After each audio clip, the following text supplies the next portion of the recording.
All right, y'all. Now, welcome back to another Black Mass adventure.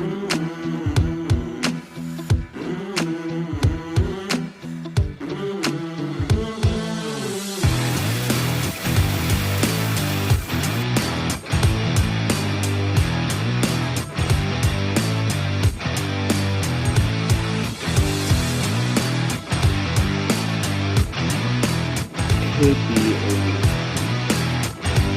dimensional creature. And I am seeing something very big.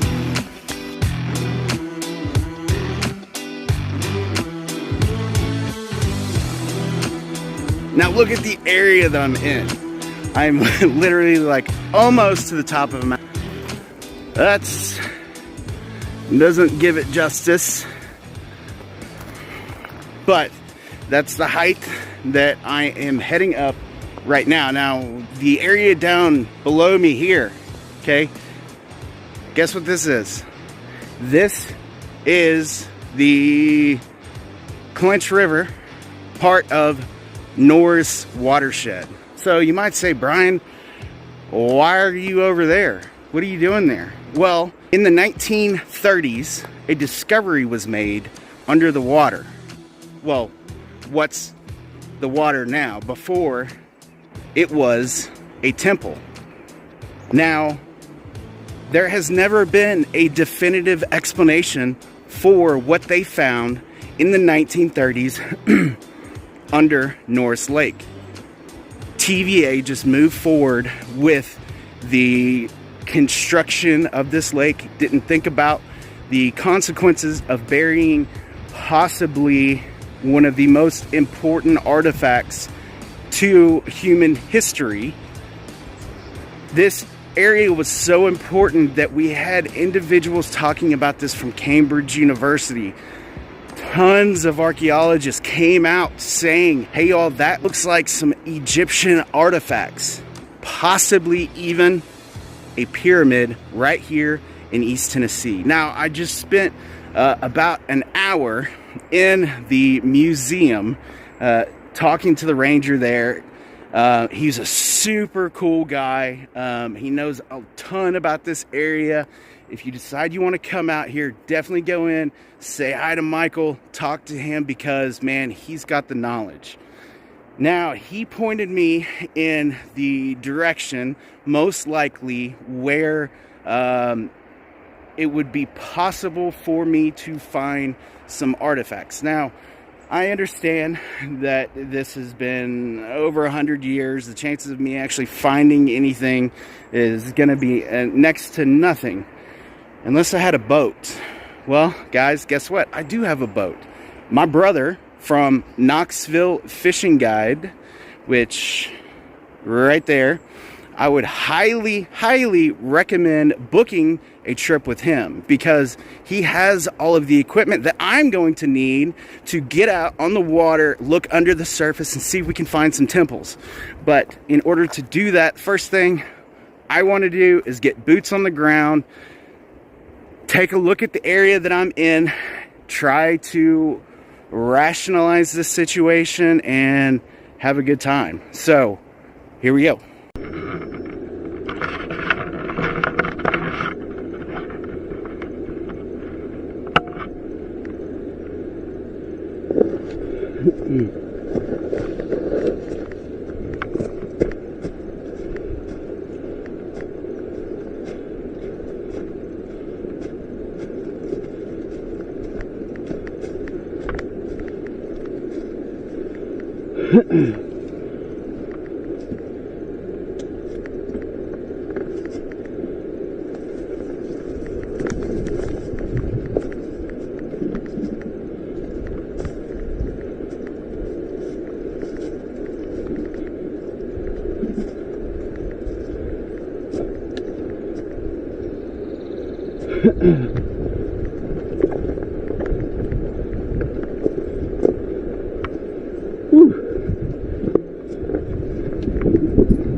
Oh my God.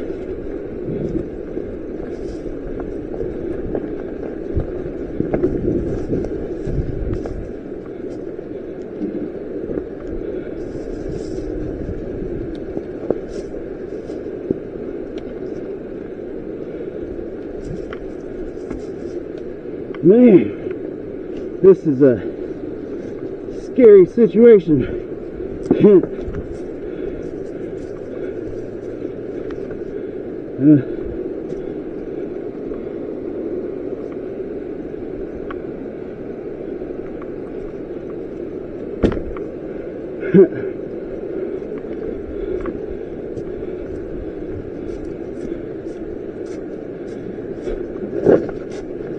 Alright, so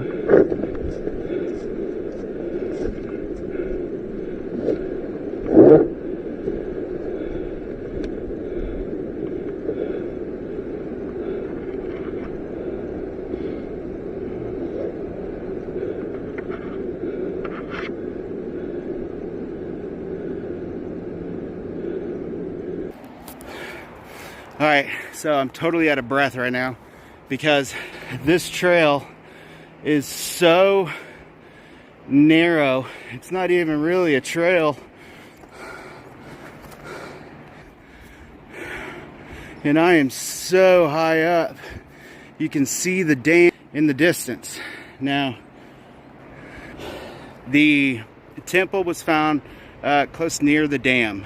I will be heading out there on a boat, but I really wanted to cover, you know, everywhere.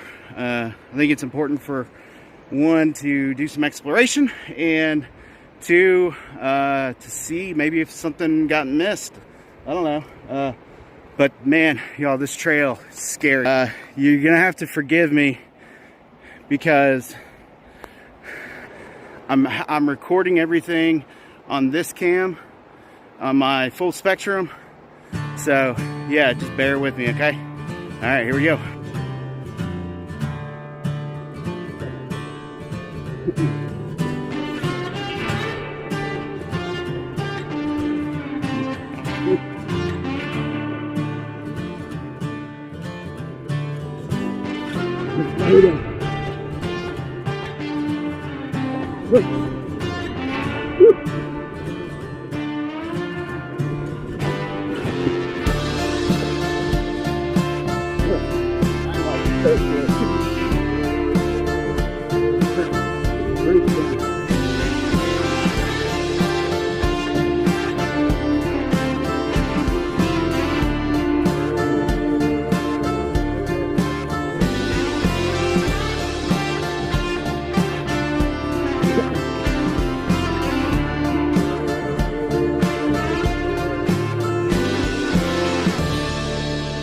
Oh, there we go.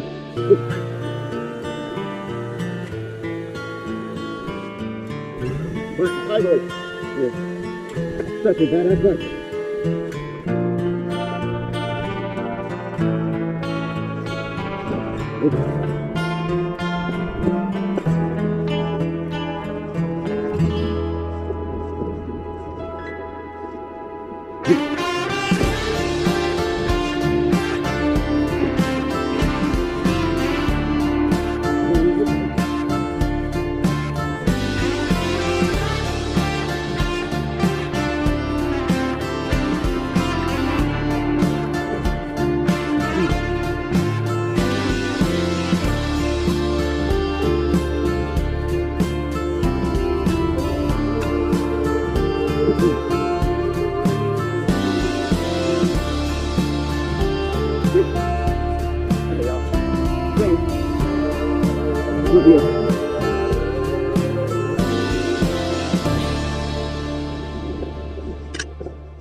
Yes. Woo. Woo.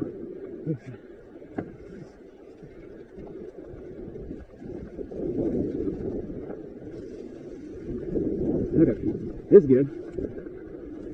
Let's put both feet on the pedals now.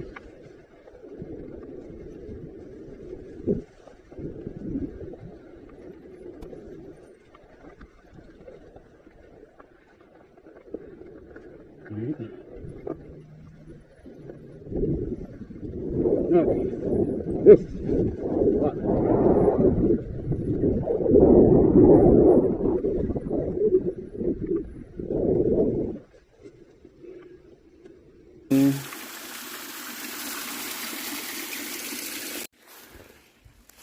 All right, y'all. So here's kind of a first stop area. You know, I would really like to find some arrowheads. I think that would be the bee's knees, if you know what I mean. This area looks like it's pretty heavily trafficked, specifically on the trail, because such a beautiful waterfall. Well, not really a waterfall, but you know what I mean.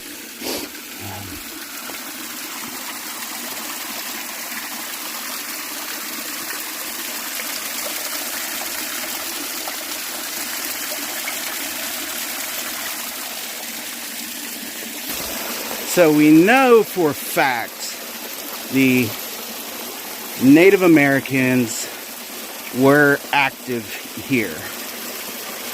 The Cherokee, for one. Now, prior to the Cherokee being here, according to the museum, the Mississippians were here.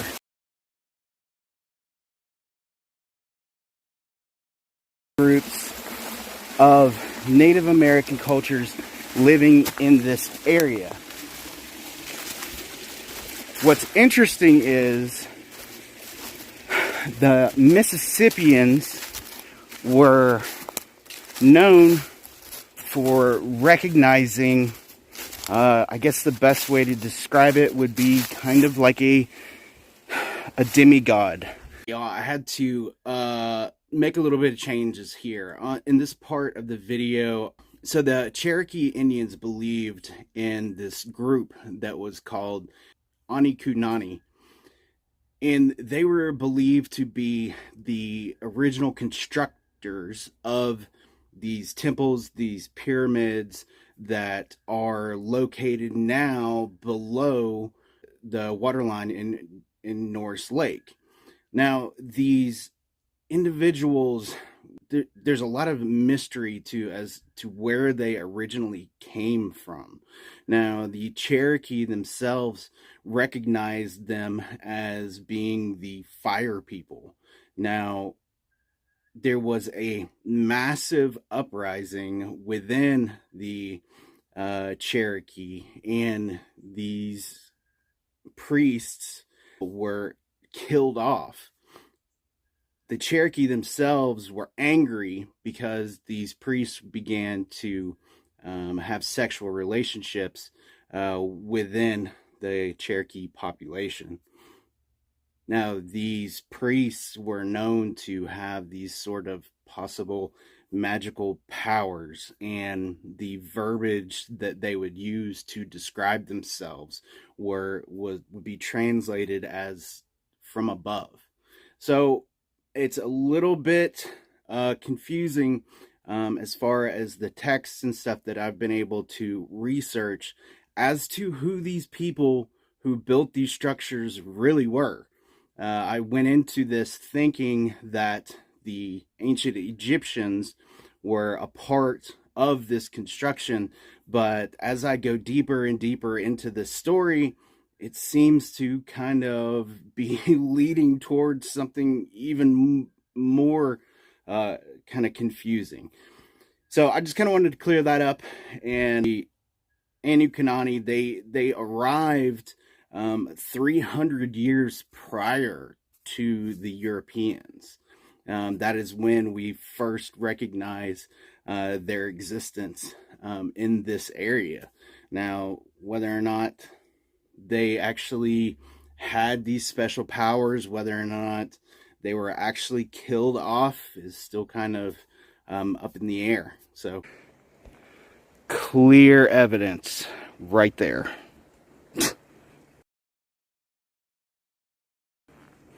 Anarchy with FTW. Completely silly. Complete desecration of our natural forests and unacceptable. My opinion. Don't do that, y'all. Don't damage the freaking trees.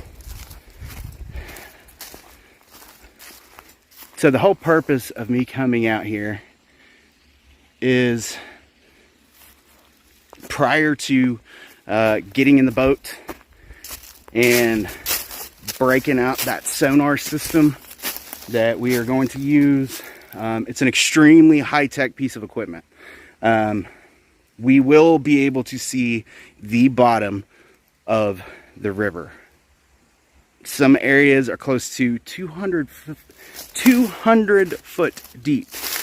This water here is absolutely amazing. It's a completely different like color than compared to the rest of the lakes. It's like this amazing crisp blue.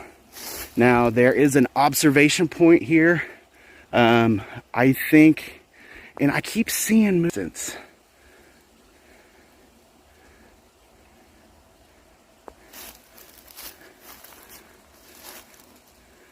Which is the direction that we're heading. I don't know what I'm looking at. Anyway, so we are going to just get the high boy and take off. They had asked me to maybe get some body shots of the bike so y'all could really check it out. Y'all, it was really awesome for them to send me this to help me on my adventures. So I am so unbelievably grateful. So far, like, I haven't had any issues out of this thing, man. And the company themselves are fantastic. Now, when they sent me this, they didn't give me any, there wasn't any affiliate link or anything like that. But now I am such a endorser of this bike that, you know, that we're gonna be able to work something out, which is cool. It'll help me out, help you all out, and help the adventures out, right?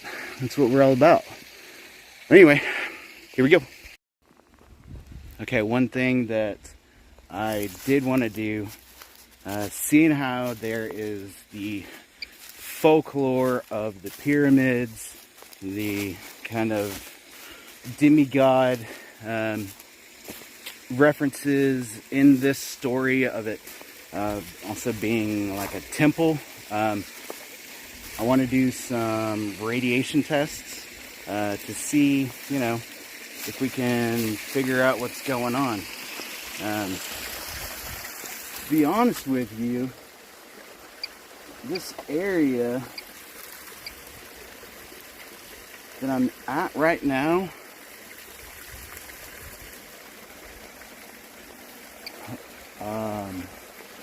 I feel really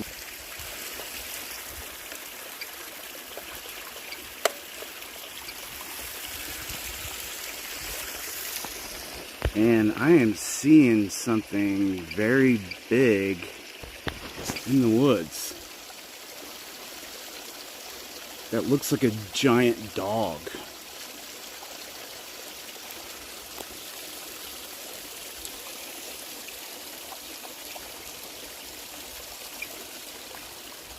Now we are close to Oak Ridge. We're close to where that Mothman kind of sighting happened.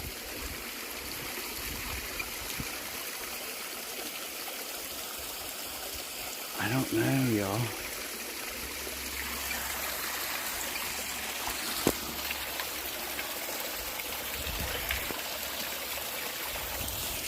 Hang on, I'm gonna go get my backpack.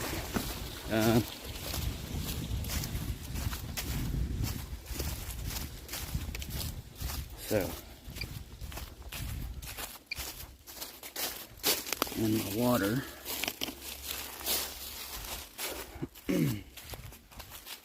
Because, I don't know, y'all, like, I feel really odd. Maybe it's an adrenaline dump from that From the ride up here. Hang on.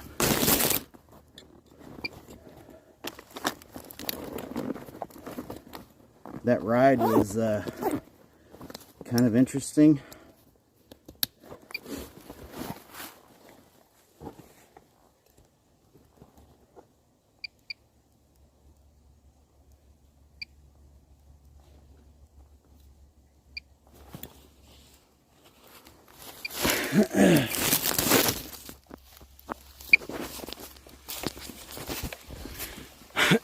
The ride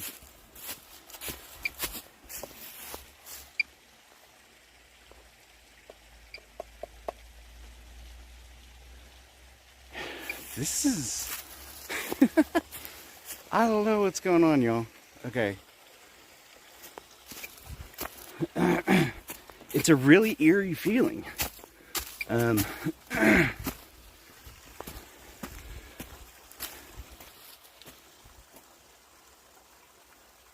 Like I don't feel like I'm alone.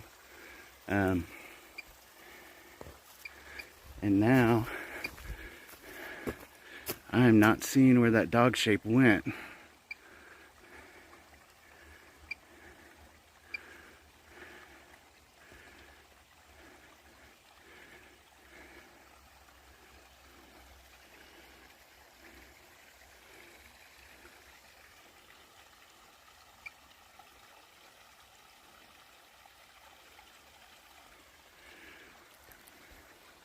I'm not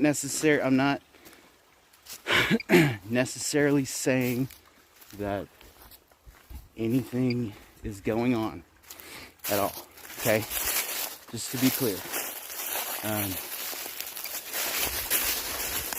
I'm not claiming that there is a dog man in these woods watching me right now.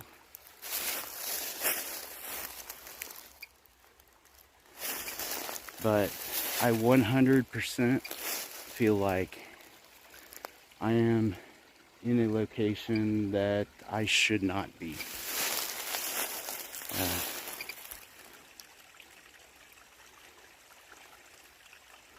So, yeah.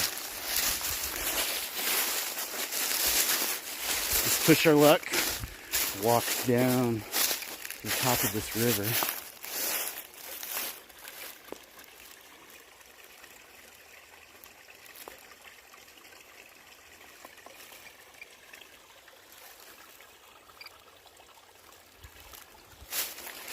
I'm not seeing the dramatic hits of radioactivity. The water itself looks pretty clear, pretty clean.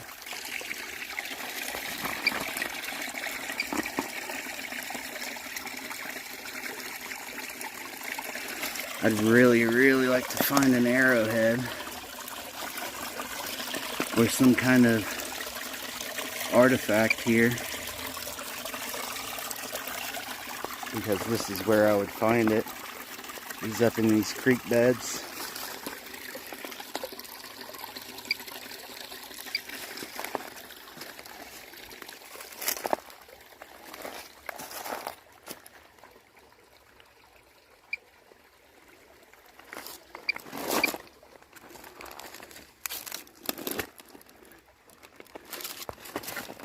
So I just kind of want to document something.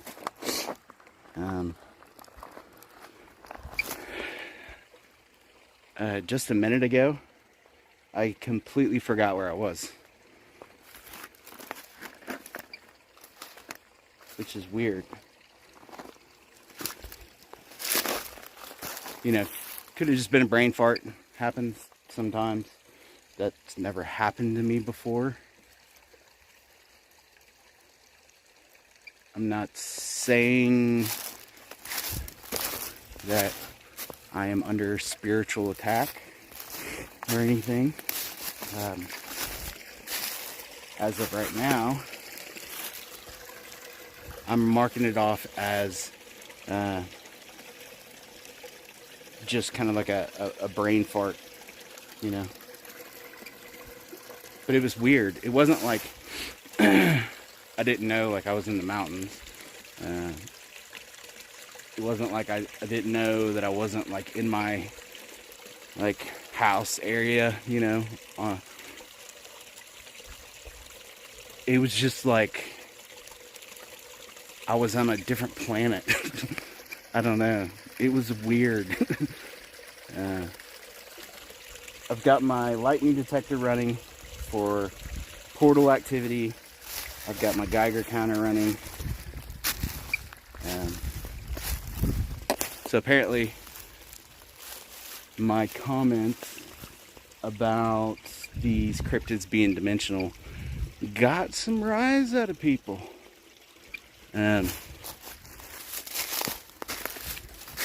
Which is okay. All I'm trying to do is I want to spur a conversation, because I'm just as right as you are. The tree made an interesting sound. I don't know what's right. Stating that Bigfoot is a dimensional creature. That, and I'm only saying that as a possibility, you know. I can't ask Bigfoot, neither can you. There's no way to verify that. But I spend a lot of time in the mountains. I think I spend a lot more time than any other researcher I know. So I've experienced a lot of stuff. A whole lot of stuff. Whether or not people look at me like I'm a crazy person, you can't deny the amount of videos I have. You can't say that I'm not putting in the freaking work.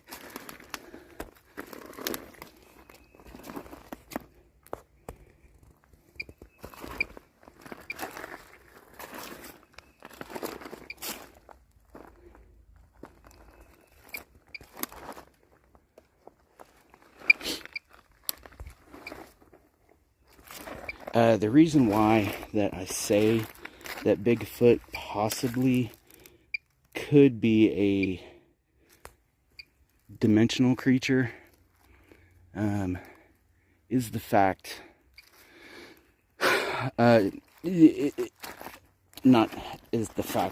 it's as a result of something that had happened to me, you know, up in Frozen Head State Park.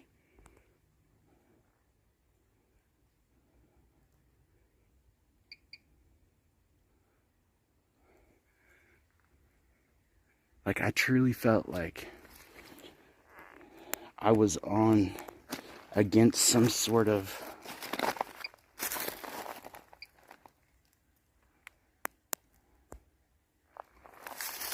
dimensional line when I heard that growl. And it was close, y'all. Like, I mean, super close.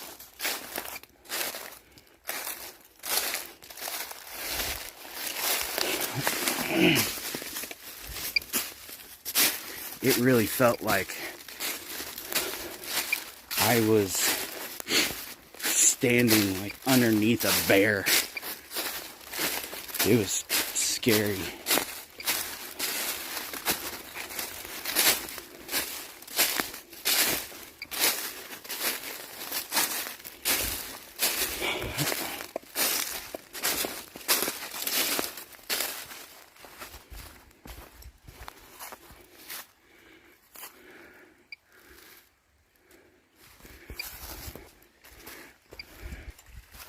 I'm hearing some odd sounds kind of in the distance.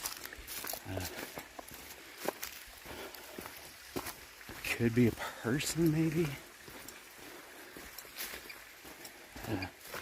I also heard some drum beats, and it looks like my Geiger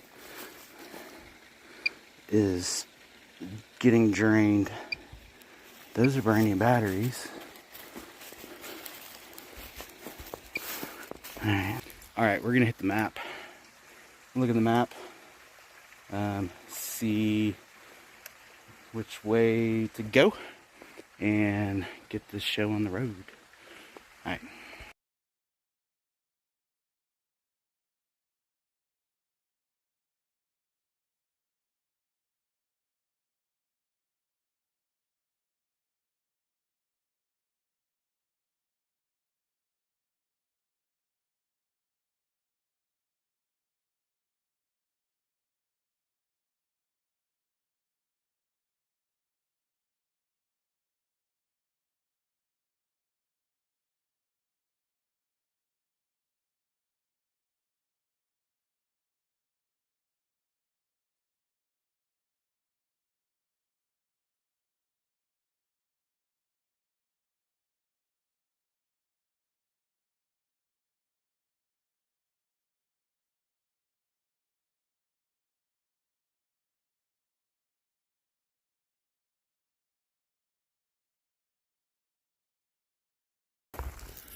Alright, y'all, so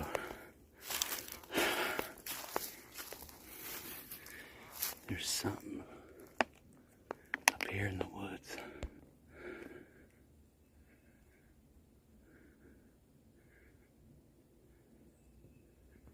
Which I don't know what it is. And it's right next to that structure.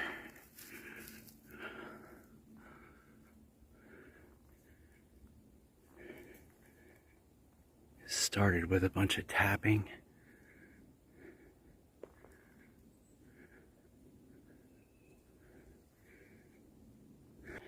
I took a break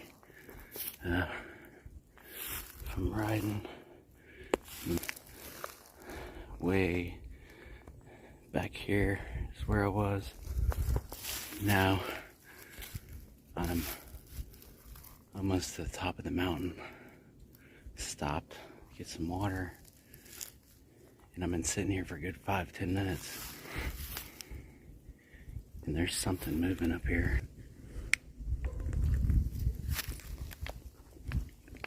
Well, that's a dog in the distance. Shit. I always get concerned when I'm out in the mountains and a dog comes, because usually they're either wild, which they'll attack you, or there's somebody else's dog that they're just letting it run, and they'll attack you. So it's usually kind of a lose-lose situation. Hopefully this is just another person, another hiker out here doing something, and I won't have any issues, but I've got the full spectrum running just in case. So here we go.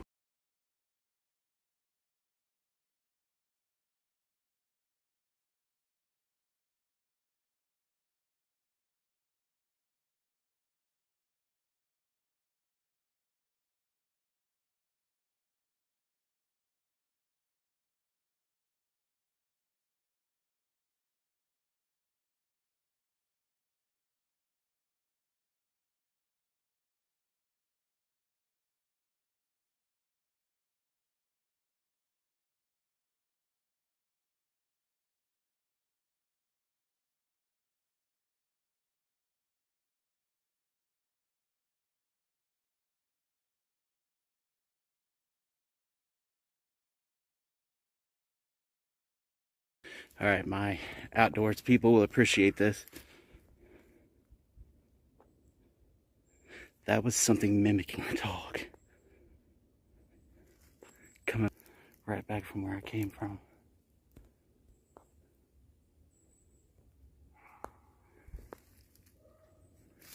Anyway, check out that burrow. That thing's worth a freaking fortune. Look at that. I mean, it is massive.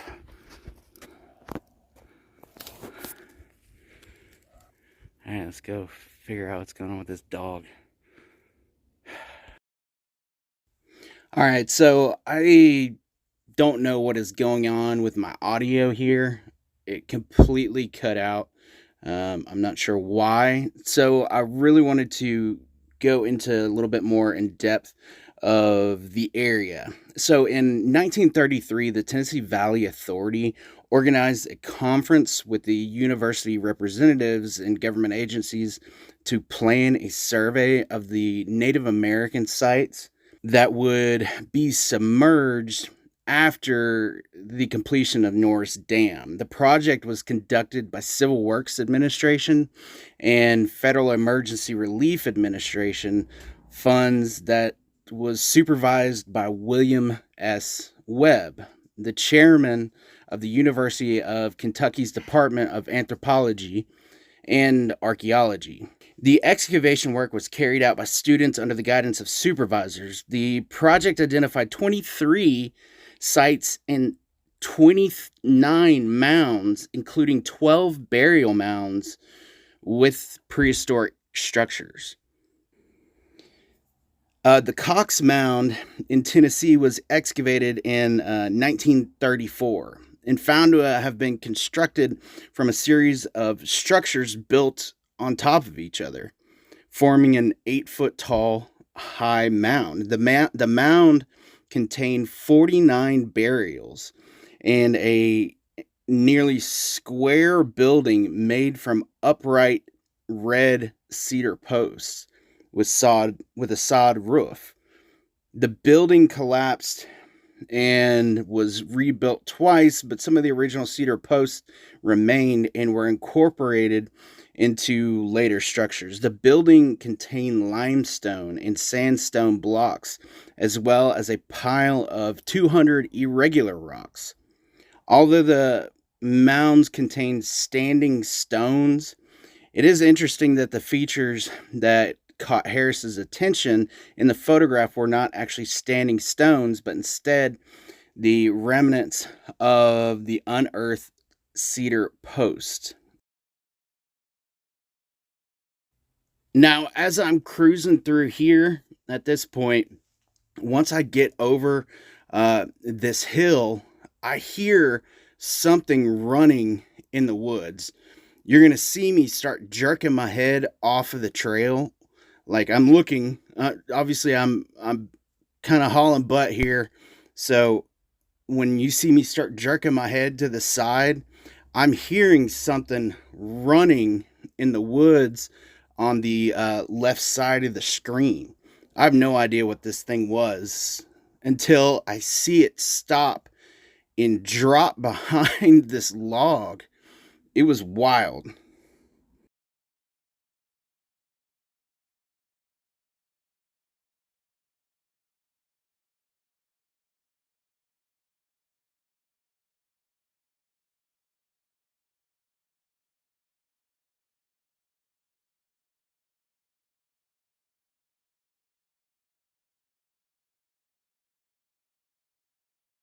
Okay, so I saw this thing move, and now it's just stuck. It's just sitting right there.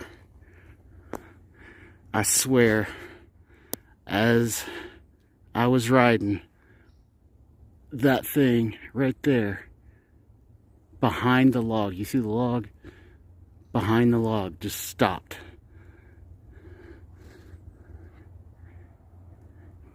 And I smell something really weird. It smells like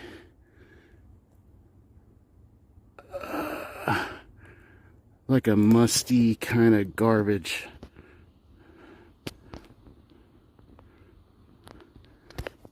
That's really weird. It looks like it's moving now. I don't want that.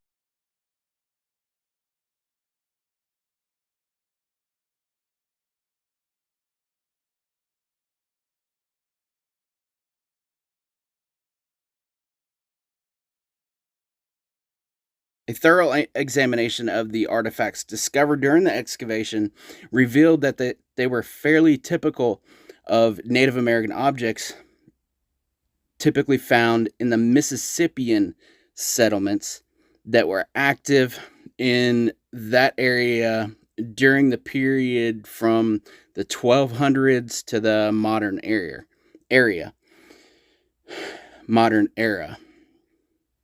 As of now, all the sites have excavated in the TVA project have been submerged for almost 80 years. Okay, so at this point, like, I have stopped and I am trying to get better footage of whatever this thing was that was running in the woods. It's behind that big log in the distance. It literally, like, I swear this thing just turned. It was running through the woods and it turned and it sits down. It didn't really move. I felt like I could sit there and watch it move. And at this point, I was like, okay, this could very well be a bear, even though I haven't seen a bear act like this. So rather than hanging around, I get on the bike and I start heading down the trail. So if you're new to the channel, please hit that subscribe button. Definitely give this video a like. Let me know what you think. Do you all believe that there are ancient temples or pyramids located beneath the water in East Tennessee? Do you think I'm going to be able to find any type of structure in this area? You know, once I started this kind of investigation and going down this rabbit hole, it's wild. And this area itself is really interesting. You know, something that happened to me there where I completely forgot where I was really strange. I've never had that happen to me before. You know, on this channel, I don't typically talk about having an emotional connection to any type of paranormal activity. I try to stay objective, but this situation was scary because, you know, I was out in the middle of the woods and all of a sudden I didn't know where I was. And yeah, but stick around for part 2 coming up soon. When we get on the boat, we go out there and we look for these structures.